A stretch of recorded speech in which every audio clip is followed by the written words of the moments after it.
नमस्कार, लाइव लगातार में आपका स्वागत है। मैं हूं प्रमिता। झारखंड में बजट सत्र जारी है। इसके साथ ही जारी है निकाय चुनाव के वोटों की गिनती। इस दौरान बजट पर चर्चा के बाद माननीयों ने कई मुद्दों पर अपनी प्रतिक्रिया दी। बता दें, बीते 23 फरवरी को राज्य में मतदान संपन्न हुआ था और आज वोटों की गिनती की जा रही है। इस दौरान पूरे राज्य में सियासी हलचल तेज है। सड़क से सदन तक चर्चा गर्म है कि आखिर नगर में किसकी सरकार बनेगी, जनता किसे नगर का जिम्मा सौंपेगी। इसे लेकर माननीयों ने जहां अपनी प्रतिक्रिया दी, वहीं चतरा में हुए प्लेन क्रैश को लेकर भी सवाल उठाए गए।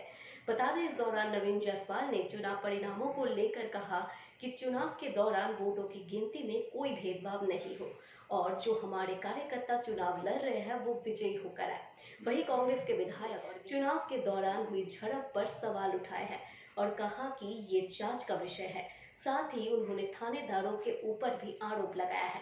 इधर पार्टी के विधायक शशि भूषण मेहता भी विधानसभा के बाहर धरने पर बैठ गए और छात्रों के हितों में सरकार से अपनी मांग रखी। चलिए आपको दिखाते हैं इन माननीयों ने आज क्या कहा। जो निरस्ता और शिथिलता धीरे धीरे काउंटिंग की प्रक्रिया है, ये बैलेट पे लोगों को अभ्यास भी वोट देने का खत्म हो गया था और जो अफसर है उनको गिनती करने का भी अभ्यास खत्म हो गया था। तो धीरे स्लो प्रोसेस है। हम लोगों का यही मांग है कि फेयर काउंटिंग हो, कोई भेदभाव नहीं हो और जल्दी से जल्दी परिणाम घोषित करें। निश्चित तौर पर भारतीय जनता पार्टी के समर्पित कार्यकर्ता और जो हमारे कार्यकर्ता चुनाव में लड़ रहे हैं वो विजयी होके आएंगे, इसमें कोई शंका की बात नहीं। हिंसा साइट पे हुई थी, स्पॉट पे जहाँ पे चुनाव हुआ था वहाँ पे मान लीजिए झड़प हुई थी। मैंने भी कहा झड़प हुई थी, वहाँ स्पॉट पे झड़प हुई थी दोनों के बीच, पुलिस प्रशासन और रमाशंकर जी की जो भी चीजें थी। ठीक है, ये जांच का विषय है।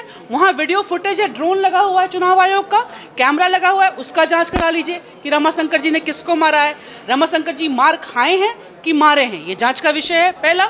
दूसरा, जब अरेस्ट कर लिया गया उस दिन शाम को ही जैसे मुझे पता चला, मैंने तुरंत एसडीपीओ साहब से बात करके पता किया क्योंकि उनको चोट लगी थी नाक पर। तो बोले नहीं अभी हम ठीक है, इलाज करवा लिए घर जा रहे हैं, ये बात हो गई। दूसरे दिन जब ये थाने सियालजोरी थाना, चास थाना, मुफस्सिल थाना घुमा घुमा करके इसको मारा गया, ये कहाँ से न्यायोचित है? मेरा सवाल तो यहाँ है। और अब आप लोग झूठ पे पर्दा डाल रहे हैं।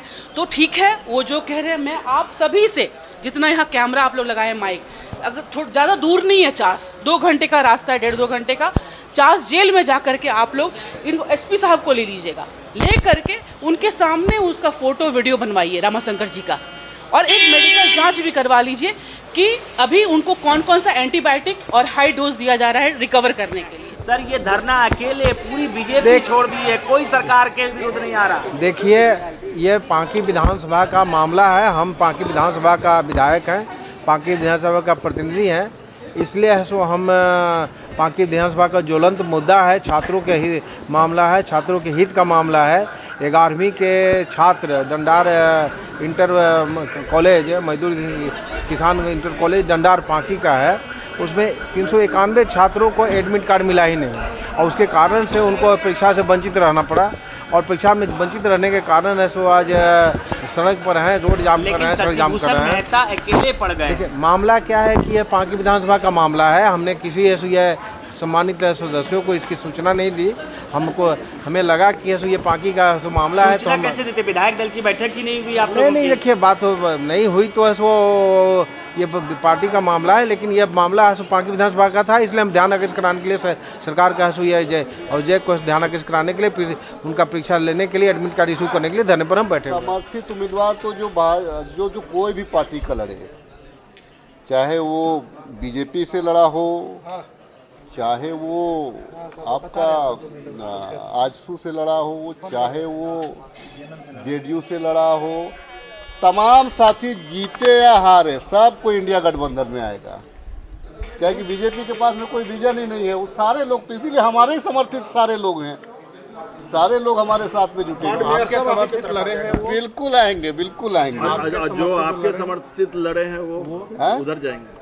नहीं, हमारे समर्थित तो है ये हैं, जो हैं हमारे वो सरकार के साथ आएंगे। मेरा वो कहना है कि सरकार के साथ आएंगे, कांग्रेस पार्टी के साथ आएंगे, झारखंड मुक्ति मोर्चा के साथ है। अच्छा राजेश, ऐसे ही तमाम अपडेट के लिए देखते रहिए लाइव लगातार।